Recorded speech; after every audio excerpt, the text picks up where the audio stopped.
Hi, I'm Dr. Avanti Singh. In over 20 years of practicing both Western medicine and Eastern healing traditions, the most important thing that I've learned is that healing is a journey we take together. So on this podcast, I'll be demystifying Ayurveda and other integrated medicine, showing how these simple, ancient practices are the keys to unlocking a healthy modern life. We are all healing catalysts because healing starts within. It starts with you, and it starts right now.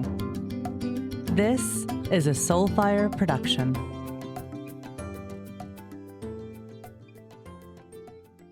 Episode number 137. Hello, my beautiful friends. Welcome back to the Healing Catalyst podcast. I'm Dr. Avanti, and I am so happy to be here again with you this week. I don't know about you, but by the end of July, I am in full summer mode. You know, here in Chicago, there's an infectious energy, just a fever pitch level of energy, of play and fun in the air, with music festivals and art shows and food fests and races every single weekend.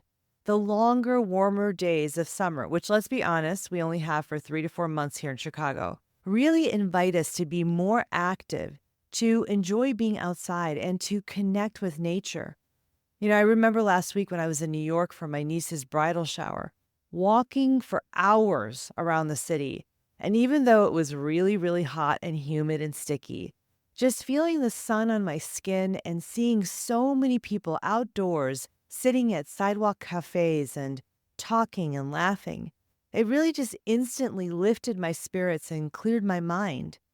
Summer is such a great reminder of how just walking, just moving a little, can be joyful and rejuvenating. And it's the perfect time to embrace new ways of incorporating movement into our daily lives. And so today I'm joined again by my friend and colleague, Dr. Tanmeet Sethi, for another Ignite episode to talk about the transformative power of movement, not just for its physical benefits, but also for processing emotions. This Ignite series is something that we started earlier this year because we hope that these conversations ignite you to think differently and to try new approaches. We give you a seat at our table to listen in on our conversations about the things that we're thinking about and hearing about from our patients and students and experiencing ourselves with our families. But first, for those of you who don't already know her, Dr. Tanmeet Sethi is an integrative and psychedelic medicine physician, author, TEDx speaker, and activist. She is senior faculty at the Center for Mind-Body Medicine and recently published her first book, Joy is My Justice, Reclaim Yours Now. Dr. Sethi is also a clinical associate professor and primary clinical investigator on psilocybin at the University of Washington. In her clinical practice, she weaves modern and ancient medicine to catalyze profound healing in her patients. In our conversation, Dr. Tanmeet and I discuss the transformative power of movement, but we're not just talking about exercise.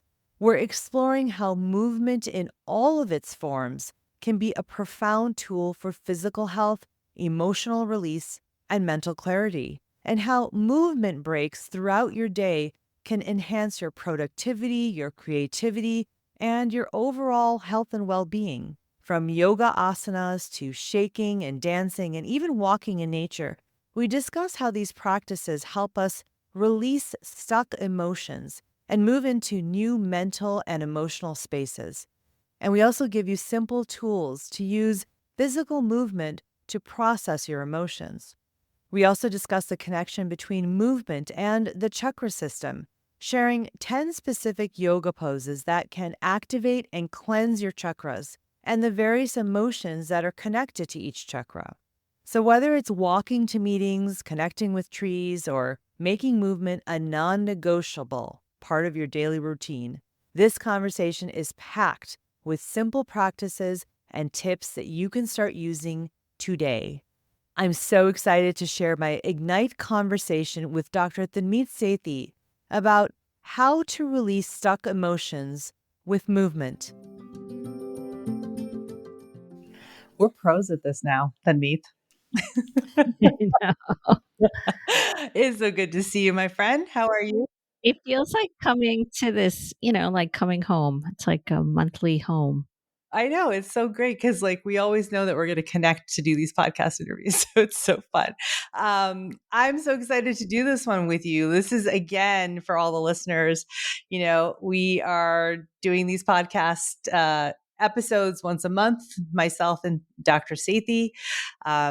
You all know that we're good friends and have known each other for years and years. Went to medical school together, have grown up together. In our later life, grown up together as adults, not as kids.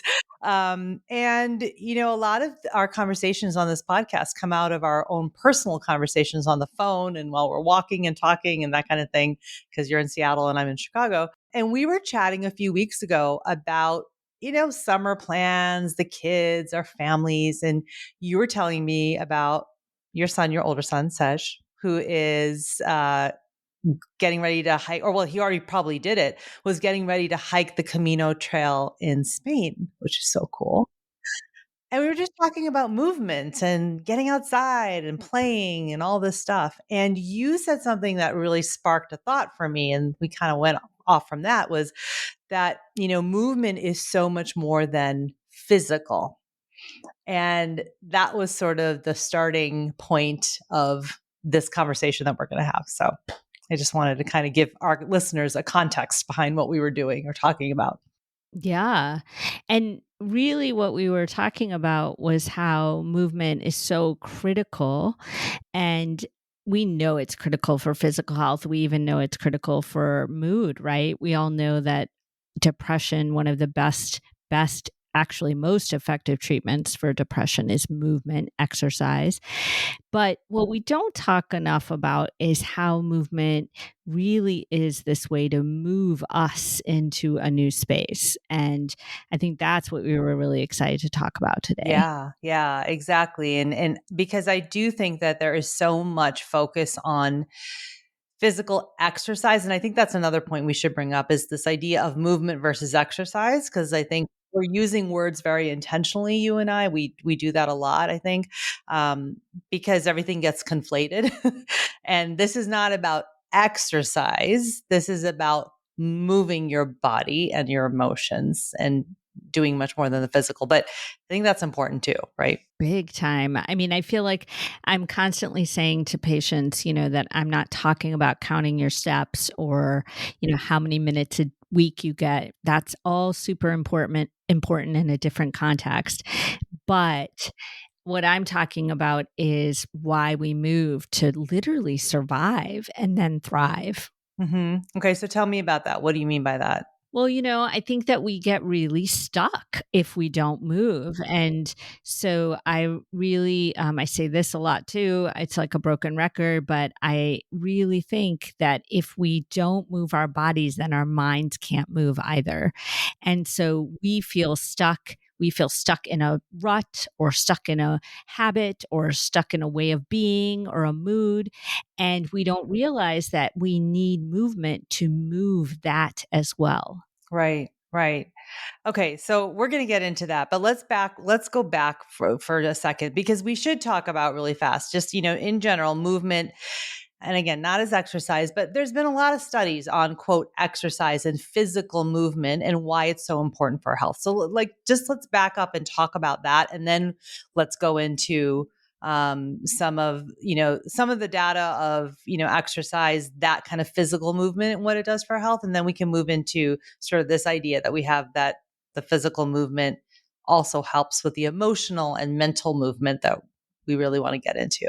So I mean, we know the benefits of exercise for our bodies and brains. I know you looked up a couple studies that prescribe this, so what would you say about that?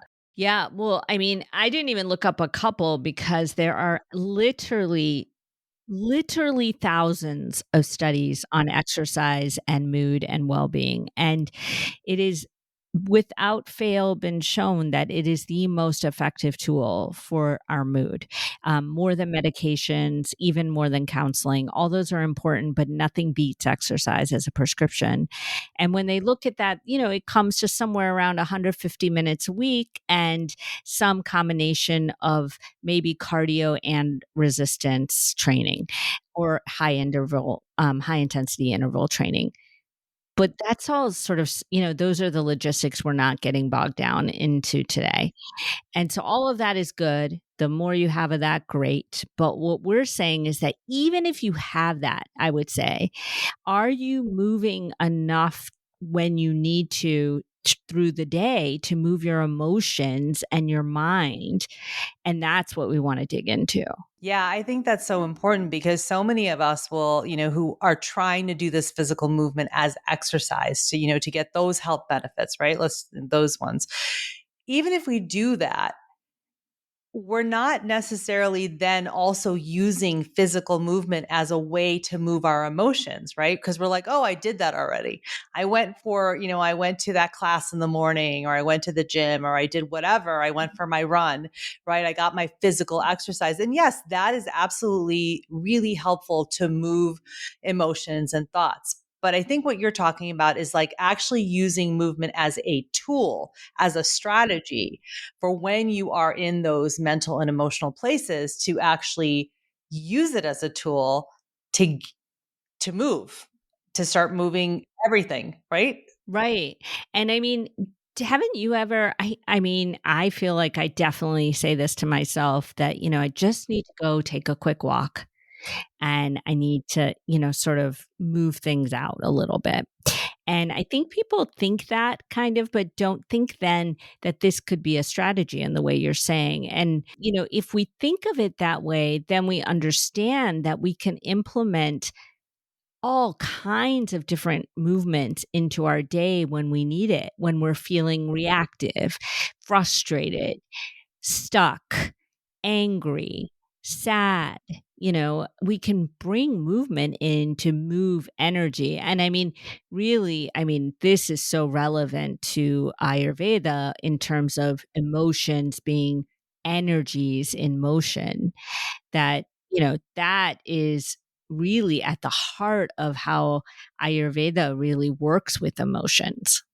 Yeah, I mean, and we'll get into that in a minute, but because yoga and asana is about energy, and we're going to go there in a second, but I just want to go back to something you said, which is, you know, if you can use it as a strategy, right? So as a tool in the moment when you are frustrated, upset, feeling down, whatever emotion it is, to help process that.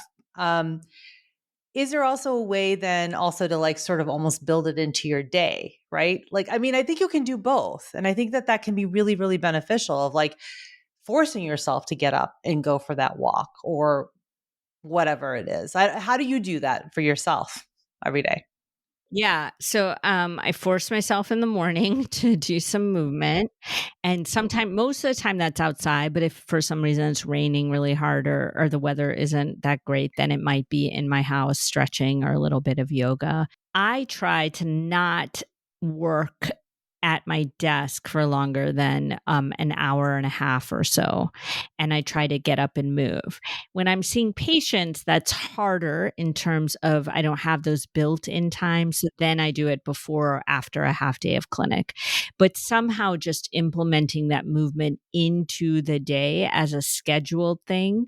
I honestly, it's not because I'm so good, it's because I can't function that well if I don't do that. I mean, that's what I found for myself.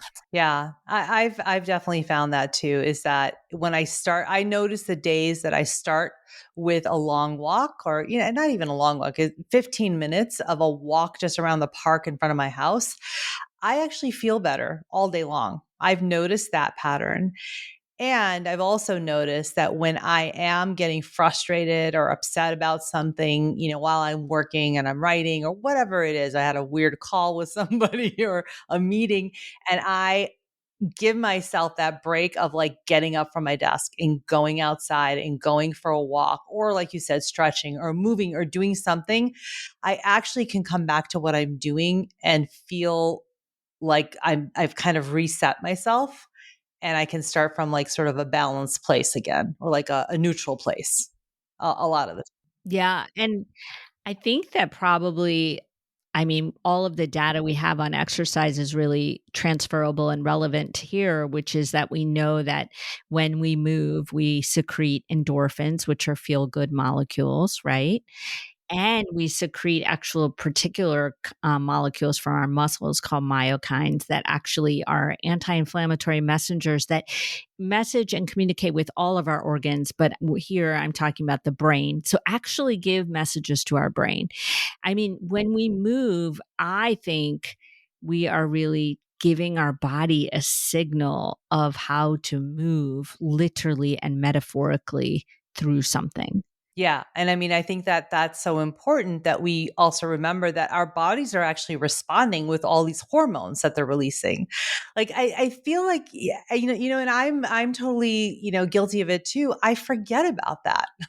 I forget about how incredibly, sort of smart and intelligent our bodies are. And our bodies are connected to our heads for a reason. Not like they're separate. And so obviously there's something that's going to be communicated between our heads, our minds, and our bodies. And so why not use that connection in this way? Because our physiology is using it, right? Like you said, we're releasing these endorphins and myokines and neurochemicals, all those feel good hormones, dopamine, serotonin, oxytocin, right? Those are all stimulated when we move our physical body. So it's like that in itself is a strategy, right? If you just think about it that way, right? You could say to yourself, okay, it's time for, a hormone release break or whatever you want to call it. Like, let's stimulate those hormones. Let's go for a walk. Yeah, I mean, I don't know any other way. If we had a medication that could secrete them right away, we would, but we do. We have it's called movement. Exactly. Yeah, that's what I'm getting at. Like we're so programmed in the West to take a medication to help with everything, and we don't even realize that it's already in our bodies. We just have to activate it. Exactly. That's all we have to do. It's kind of an interesting way to think about it. Yeah. Movement medicine. Okay, so let's talk about emotions and processing, the emotions. And so this idea of emotions and energy in motion. So tell me about that. You had a really interesting point in here. Yeah, I mean, just it's that thing again of, if you they're supposed to be in motion. So emotions are energy, and if they're not moving, they get stuck. So if you don't move your body, your mind won't move either. And I just remember this Avanti, but I had a time I remember this was shortly after, I mean, shortly meaning a couple of years after my son's diagnosis, which was really a spiritually dark time for me for those couple of years. And I remember going to yoga class. I used to go to yoga then like 5 times a week. And I don't do that anymore, but that was, oh, I should get back to that. But anyway, I was in yoga and I literally was kind of bent over. I can't remember in which pose. And the whole class went on to another pose. And it was like my body was telling me to stop. And I started crying. And out of nowhere, it seemed, right? And I just cried and cried. And I saw this image of my brain literally wringing out like a towel and wringing out anger and sadness and grief onto the mat. It was so powerful for me, and it was this moment of recognition of how much I was holding and how much I was releasing in that moment in those tears, and it literally was wetting my mat with tears, and, I couldn't have thought myself into that. I couldn't have sat at home on the couch and thought about, "You're really holding a lot." It just wasn't gonna happen that way, but somehow in that yoga class, I don't even know what the teacher was saying, they weren't even talking about anything. I literally had my own moment, they had gone on to something else, but that's what movement does. It helps us release and move what's in us, right? Yeah, because our bodies store the emotions, right? There's been so much talk about this and studies and research in this. And, there are so many authors who have written full books about this, about how we store trauma, how we store emotions in our physical bodies. And so when we move them in certain ways, we can actually start to release those emotions and stop holding them. And I think that's what you're speaking to.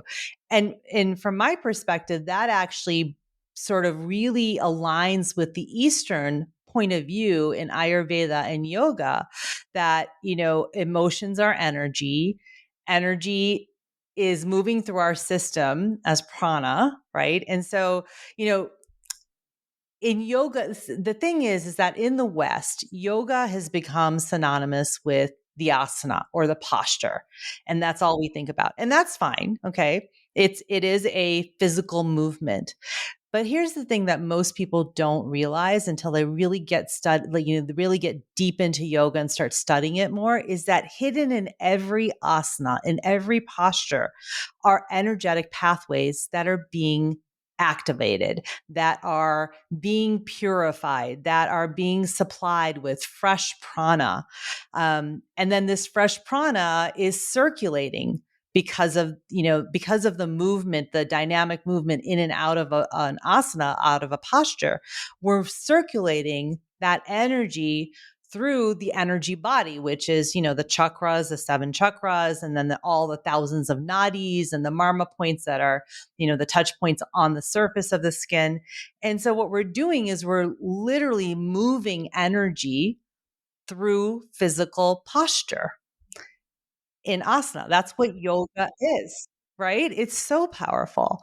And that's, I think, perhaps what you were experiencing in that story that you just told us, is that you were in a specific pose and suddenly something unblocked and the emotions came through. Yeah. I never put it together like that, but that's exactly what happened. Yeah. And it's really and this is important in so many different contexts, not just for emotions this way, but it's also important just from a longevity perspective, which I just wrote a whole book about. So when I was thinking about this, it was bringing that up for me, is that different asanas are associated with different chakra centers. Every chakra center in the body is associated with different emotions. And so, again, it follows that if you can activate that chakra and purify it, you can also deal with emotions that way. So, it's just kind of like really interesting to think about it that way. So if I'm sad, what posture should I get into? I mean, there's a lot of different ones. I mean, there's some simple ones. I would say for sadness, for grief, really the heart chakra is always the one that you want to really activate. That's always a good one to just default. That's actually a good one for a lot of different emotions. But if you really want to, activate the heart, you can do something as simple as camel pose. Actually, cat cow is actually very simple, because cat pose actually activates all seven chakras. So you're actually cleansing all seven. So that's like an easy thing. Just do some cat cow and you'll start to feel like you're actually moving some energy through. Camel pose is a really good one for the heart. Bow pose, bridge pose. These are all good, very simple, almost beginner type, like what you would say as beginner or just basic poses, are really effective to move emotions through so many of the chakras, and to cleanse so many chakras. I love that because it could be so simple, like make your morning coffee and while it's brewing, do cat cow for 4 minutes. That's all you have to do. And like literally, I mean, I've actually written about this in my book, that there are 10 asanas, 10 poses that if you can continue to do these throughout your life, it will help with longevity for that's a whole nother episode. But with what we're talking about, it'll actually cleanse all of the chakra centers, purify all of the energy pathways in your body, and help you sort of process emotions on a daily basis. Now, of course, can we do more? Of course. And can we do more specific for a specific, chakra? Yeah. But if you can do these 10, which are cat, cow, camel, cobra, boat, bow, bridge, lion, locust, and lotus. It's actually kind of sing-songy. I like the way you group them alphabetically. I mean, not yeah, but by letter. That's easy to remember. Cat, cow, camel, cobra, boat, bow, bridge, lion, locust, lotus. If you do those 10, you're actually going to activate every chakra center in the body and therefore purify all of those energy pathways. And it'll help with, clearing a lot of emotions. I mean, there's so much wisdom in ancient medicine, right? I mean, this reminds me of there's a qigong move that I was taught, and I was taught that if I did it 10 times, it would keep me healthy. But if I did it 100 times a day, I would live forever. And, you can laugh about it like it sounds funny, but I actually think there's wisdom in that, because what they're really saying is that if you can keep doing that movement 100 times a day, then you will live forever, because you're lubricating your spine, you're moving your emotions, you're moving your heart. I mean, so there's so much there. But I love this idea of it makes so much sense, because all those poses, I was imagining them as you said them. There's so much movement of the spine, right? Where the energy's flowing. And so it really makes sense that you're kind of almost, cleansing and moving things out.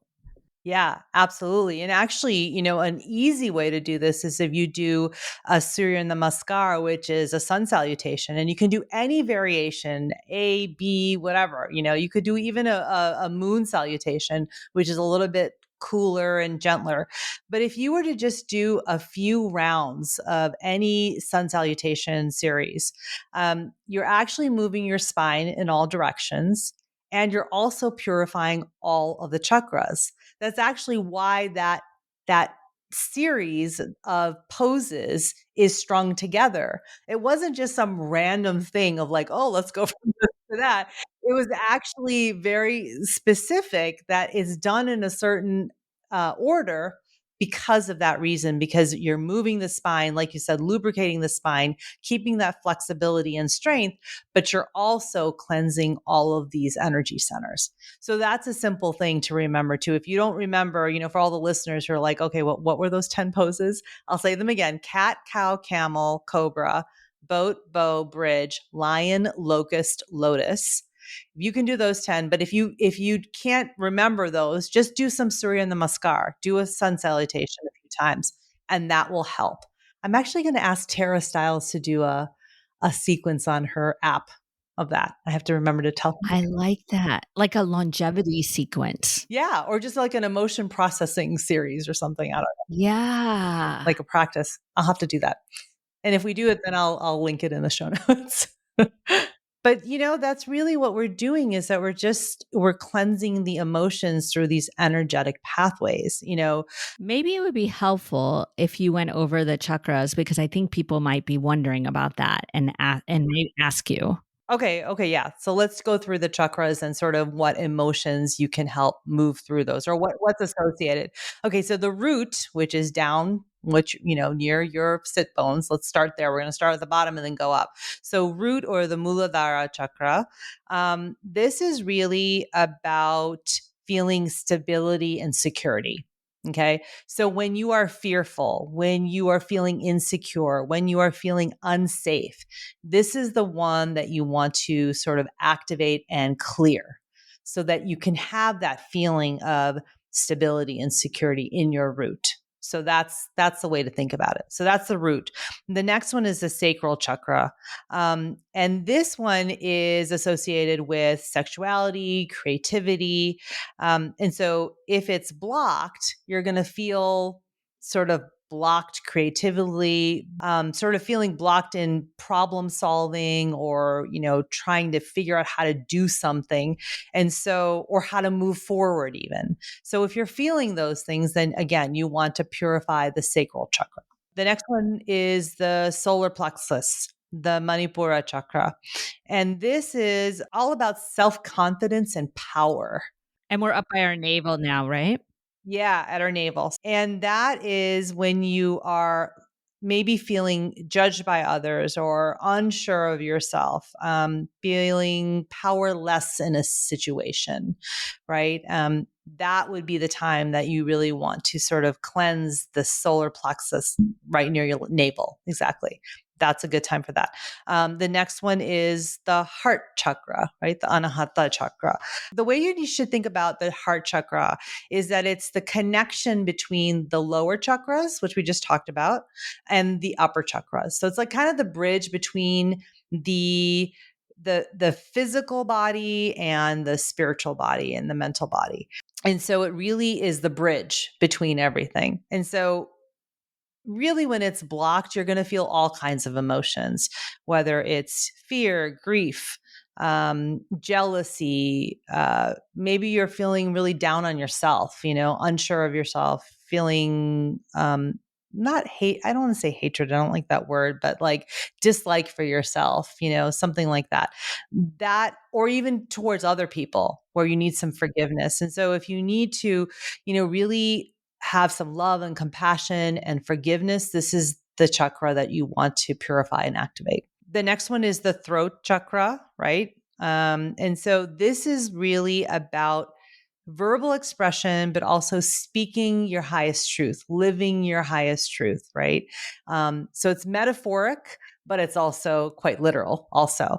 And so if you feel like you're not being heard, if you feel like you are being judged, if you feel like you're not being accepted, this is the chakra that you want to sort of work with and clear. The next one is the third eye or ajna chakra. And this is all about intuition, that sixth sense, right? And so if you are having trouble sort of feeling into like, okay, what is my heart saying? What's my gut saying? What should I do? What's my intuition on this? And you're maybe doubtful or confused.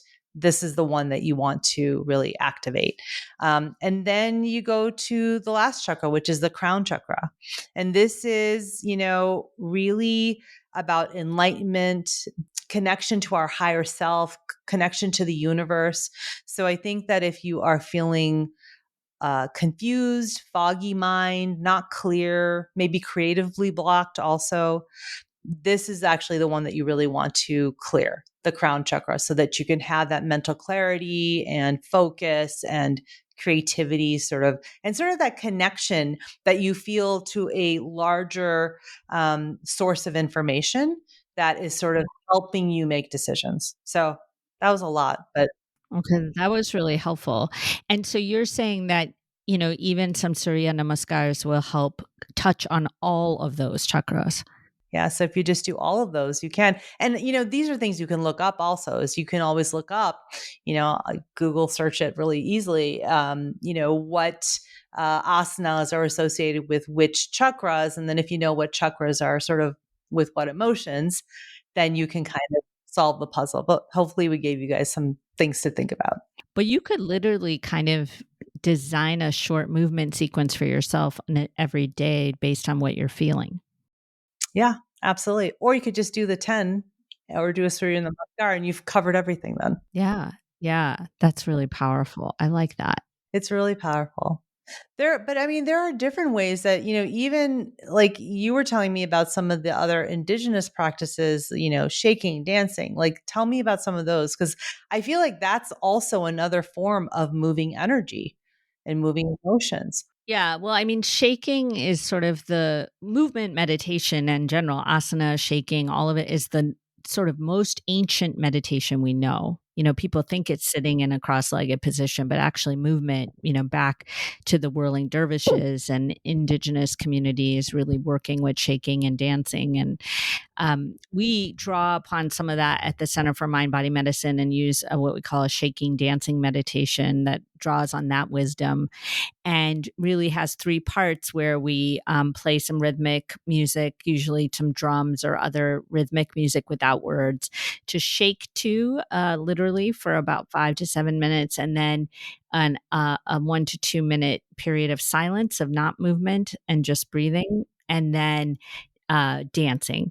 And it's a sequence that I've done in rooms with 400 people or in outside or in small groups with 10, virtually and in person. I mean, it works everywhere. And I have never seen an exercise that literally gets people's emotions moving faster than anything I could do through talk therapy. And so I myself, when I do it, sometimes I cry, sometimes I laugh, sometimes I feel joyous, sometimes I feel sad, heavy, it just depends. But what's really happening is it's primal. Animals shake out their stress after being chased by a predator. And that feeling of hypervigilance and fear, they shake it out and then they move on. They don't sit in therapy for 20 years and figure out what happened, like I do. And then they're moving out what's sitting there right under the surface. And so when we shake or dance to music or any kind of movement to music, we literally kind of jitter and shake that stuff up, that emotion that is right at the surface. And so, I remember doing this with psychologists in Ukraine right after the war started, and some of them told me that they had not cried since the bomb started until they did that exercise, because they were so clenched in fear every day that they were in that freeze mode, and the shaking kind of loosened it up, and then they cried. And some of them actually said, I felt happy for the first, like some people felt joyous and some people cried. It just needed to shake up what people needed to shake. And so there's just, there's real wisdom in the way that we move our bodies. That's incredible. That's incredible. And why the pause or the moment of silence after doing that for 5, 7 minutes? There must be a reason. Yeah, I don't know the real reason. I've asked Jim Gordon, my mentor, who's the, founder at the Center for I'm like, "Why do we do that?" And he said, "That's what the wise people do, and that's how they taught me." But I think after doing that exercise thousands of times, I actually think that it might be built in as a way to pause and a way to notice, because invariably after that shaking period, I notice the energy literally moving in my fingers and toes feel tingly. I can sense where my emotions are. And then it goes into this dance movement phase. And then you literally free form flow that movement, that emotion out. It's ingenious, as most indigenous wise ancient medicine is. That's cool. So it just gives you a pause to really notice what you've just experienced. So like the emotions that are coming up for you. Because I think you're more actually, this really relates back to what you just taught us, is that you loosen and shake up everything, then you pause and you can really notice where either the blockage or release is. I mean, you really can feel it more, and you pause and notice. You take deep breaths. We usually have people keep their eyes closed if they were able to close their eyes, and you really connect into your body in a different way. And in fact, that shaking part of the exercise we do with feet planted, not moving around. So your body's really planted, grounded in the earth. And so I think there's something to that. I think you're connecting, you're loosening in your chakras, you're unblocking, and you're noticing. So it's powerful. Yeah, that's really powerful. It's super powerful. And so, what I'm thinking about is like, okay, so this is like a shaking movement. We've talked about asana, but what do you think the power is of walking as a way to move emotions? Because, I find that going for a walk sometimes is like the best strategy for me to move an emotion. Why do you think that works? Because the other things are like very specific to, and as we already talked about, the asanas are, there's hidden energetic pathways, and the shaking is very specific of how you're doing is quite vigorous. And so, what do you think it is about walking that is so healing for emotions or to help move the emotions? Yeah, because I really agree with you. I wonder if it has to do with some of the science that's been exposed around walking, which are a couple of things. One is that it decreases our stress because we actually decrease our cortisol levels by breathing in the air from the trees and the phytosides that they secrete.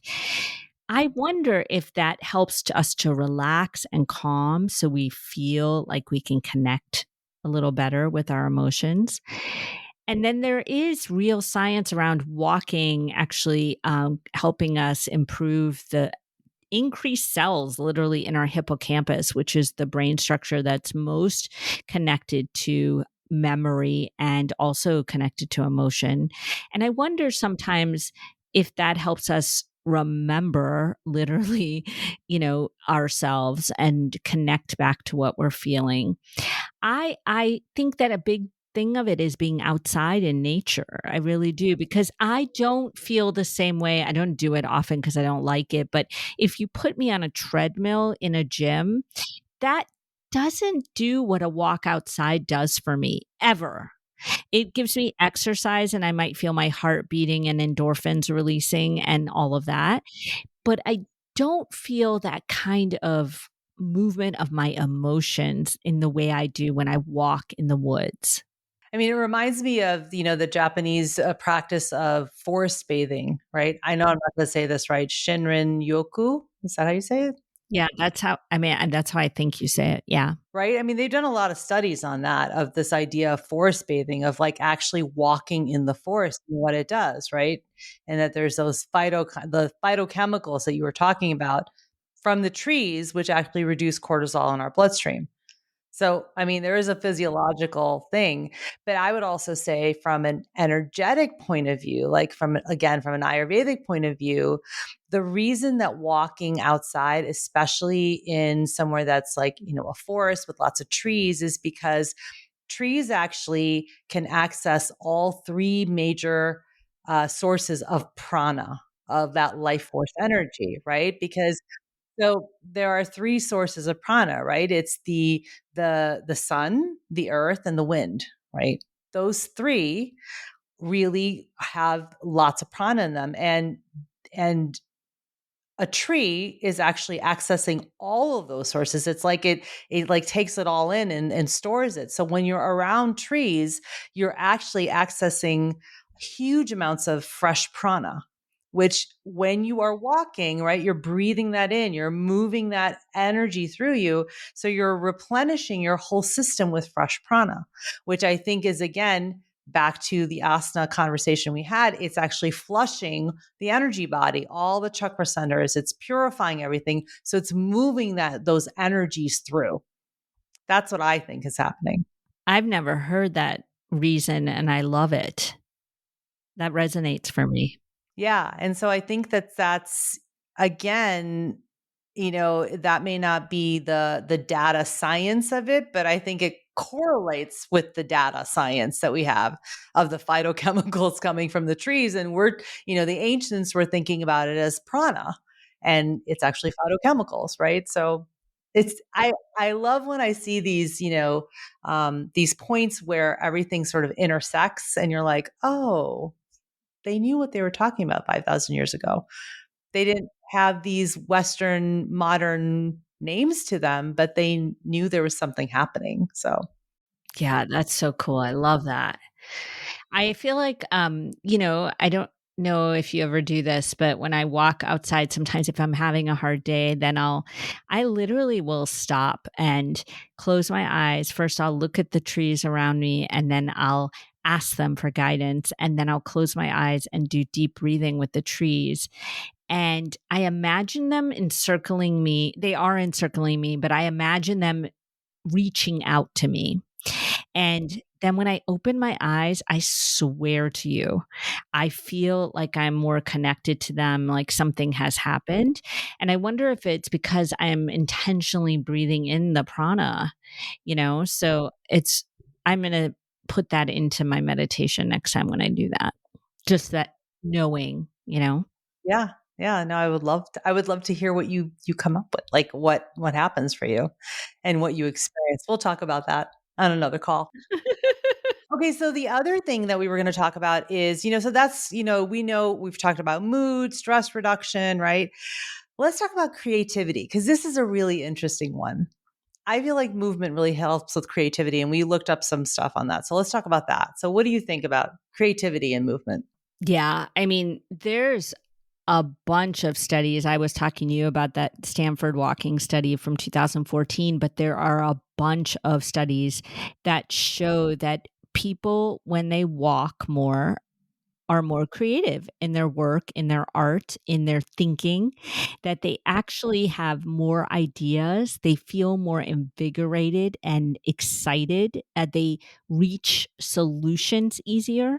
That there's something about this sort of rhythmic motion of walking, they think, that actually facilitates what they call some cognitive flexibility. I mean, which, when they say it like that, all I can think is, yeah, because 'cause you're moving and that moves your brain. It's moving. So it just like you were saying, all those lights and connections go on for me, and there's just this way that creativity.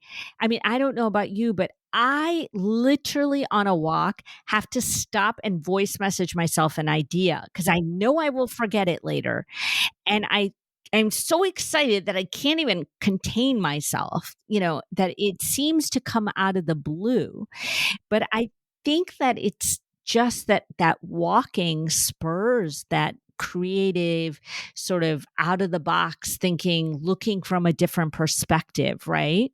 But there's probably something physiologically going on, right? Like, right? Increased flow of blood to the brain, oxygen to the brain, nutrients to the brain, right? Which is obviously going to help your mental performance with greater focus, better recall of memory and maybe of being able to make connections between things that help you think creatively or brainstorm or, having a better reaction time of between things. I don't know. I mean, it has to, because I mean, right, we know about that hippocampal stimulation, and also they found, just to support your prana, they found that walking outdoors was better than walking indoors in terms of creativity and problem solving. And so, there's a lot happening there. And people, they did acknowledge that people feel less stressed because of that forest bathing effect. They feel less stressed, and so they're able to think better. We know that when we're less stressed, we dampen the amygdala and the threat center, and we initiate or ignite or improve the functioning of our prefrontal cortex, where we have executive function, critical thinking, and motivation.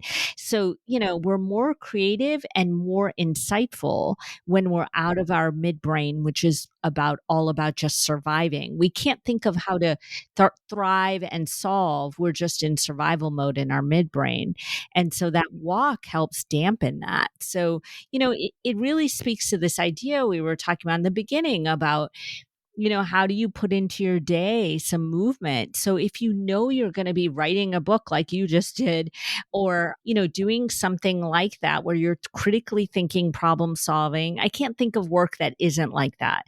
Then, work in every hour a 10-minute walk or a 5-minute walk every hour, hour and a half. Just get up and walk around your office or your home or outside and spur that. It feels like people think they can't take a break, quote unquote, but I would look at it as part of your work. Part of your human work is to give your brain and body that movement. Yeah, I mean, I think it's also the reason that so many people now who are quote high performers, and I know we don't want to talk about that, but if this encourages people who are listening to go and take a walk, then it's great. Then we're doing our job, right? Is this whole idea of doing walking meetings, right? A walk and talk. We do that all the time, right? A walk and talk, or even, a lot of meetings, people will meet standing up now. They don't let everybody sit down because people are just more effective. You're standing, so you're going to get through things faster. But I do think it's like you're kind of, if you're standing, you're engaging your muscles. Like there's something going on. You're having to have some blood flow. So I do think there's something there that like people find that it makes them more productive, more creative. They can brainstorm and work together as a team better. So I would encourage people to even do these meetings, walking, like especially if you're talking on the phone or, if you can not do a video call, which, all of us are trying to get off of Zoom and video and all this stuff, is do, a walking meeting and you can get as much done. You may not be able to take notes, but at least you are moving your body. And I find that I'm more creative. Like a lot of times when we're talking, we come up with all these great ideas and literally I have to stop and take notes. But And I've made a rule that, there's a lot of these sort of connecting meetings or people saying, "Can I pick your brain about this or that?" And if I have time to do it, my rule is I will only do it on the phone while I'm walking because I cannot sit on the video more. So I think if you make your own kind of rules for whatever your work or days look like, where, I only do my team meeting walking or whatever it is, it promotes well being for everyone if you suggest that. yeah, yeah. Well, especially if you're leading a team, because whatever you do, you're actually allowing other people to do too, from a product, from a team standpoint or a management standpoint. Not that that's what we were going to get into, but I think the point is that, movement, physical movement does more than just move your body. It's nourishing your brain. It's helping you be more creative. It's helping your mood. It's helping you move emotions, right? All the things that are really good for your health overall. So why wouldn't you do it? Right. And how are you gonna build it into your day? Yeah. And I mean, how literally schedule it in, meaning not schedule on a calendar, but make a plan. Think about it like I today, because your mind will think of all the reasons not to do it. Exactly, exactly. And so let's end this episode, this discussion with just some like really easy strategies or suggestions for the listeners of how they could maybe work this into their day so that it's a non-negotiable and it's something that they just do automatically. I mean, the first thing I would say is, sort of make it a habit to get outside for that morning walk. You're going to kill two birds with one stone in essence, because you're doing your morning sun viewing and you're getting out for a walk. If you could do that first thing in the morning, so you're getting that prana moving, and then you're also resetting your circadian rhythm. So that would be my first suggestion. What would you say next? Next, I would say if you brew tea or coffee is, I would say while you're steeping or brewing that, you make a rule that you'll do, you know, cat cow or a couple of sun salutations or air squats for that matter, right next to the pot, and it's not about exercise. I'm just saying, like, get your blood flowing and get your moving so that your emotions don't start in a stuck place. Yeah, I love that. I love that. And then the next one I would say is that, make sure that you schedule in your work day, or, if you're home and you're going to have a phone call with a friend, just make sure that you're doing a walk and talk. Schedule that somewhere in the middle of your day, at least 15 minutes, that a meeting or, a catch up with a friend or a call to your mom or parent, whatever it is, that you're going to make it a 15-minute walk and talk. I think that that's a really easy way, and make it outside if you can. Just go outside for a walk and do the talk at the same time. So even just one of those a day, right, would be awesome. Yeah, amazing. Just one a day. I mean, I feel like this is really doable, honestly. I don't think, we're talking about getting up and doing your sun viewing while you take a 10-minute walk.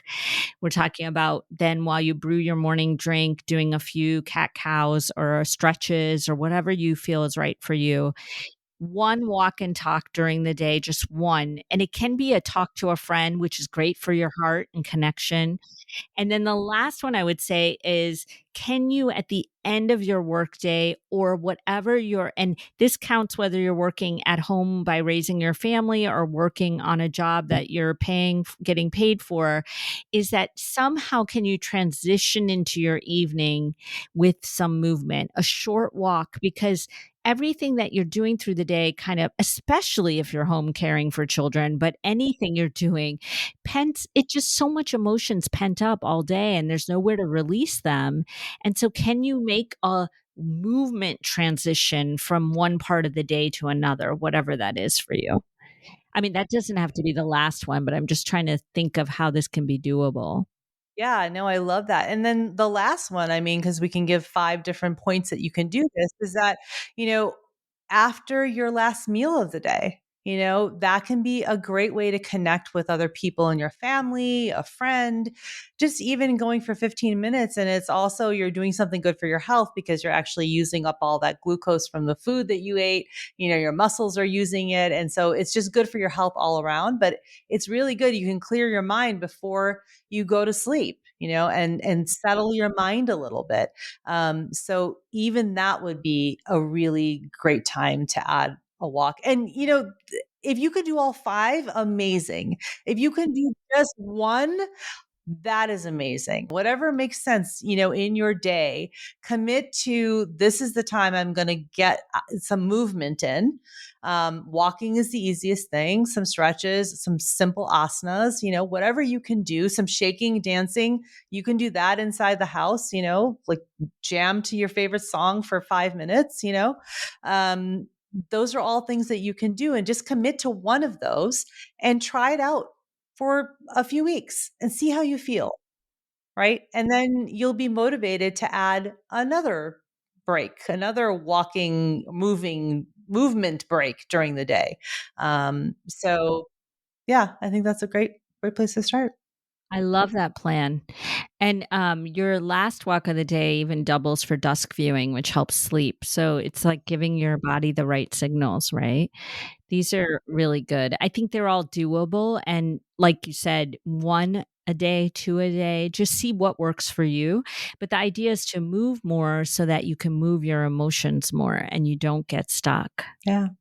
Well, I feel like that's a good place to end this conversation. Then thank you as always for all your wisdom and your great ideas. And yeah, and tell the listeners, I hope this helps you. And, give us a shout out on Instagram or send us a message and let us know what you thought, if you had any takeaways or what you've tried. And also, if you have ideas for other topics that you want Dr. Tanmeet and I to talk about, let us know. Thank you. I'm going to go breathe in some prana after this. Okay, sounds good. I'm going to do the same thing. From the trees. Yeah, sounds good. Thanks again for listening to The Healing Catalyst. If you love what you heard, please hit follow and pass it along to a friend. And if you're feeling really inspired, please rate and review so that others can find this podcast more easily. To learn more, head to AvantiKumarSingh.com. And to connect with me directly, find me on Instagram at AvantiKumarSingh. I'll be back next week and hope that you will be too. Until then, remember, with the right catalyst, you have the power to activate your own healing, because healing starts within.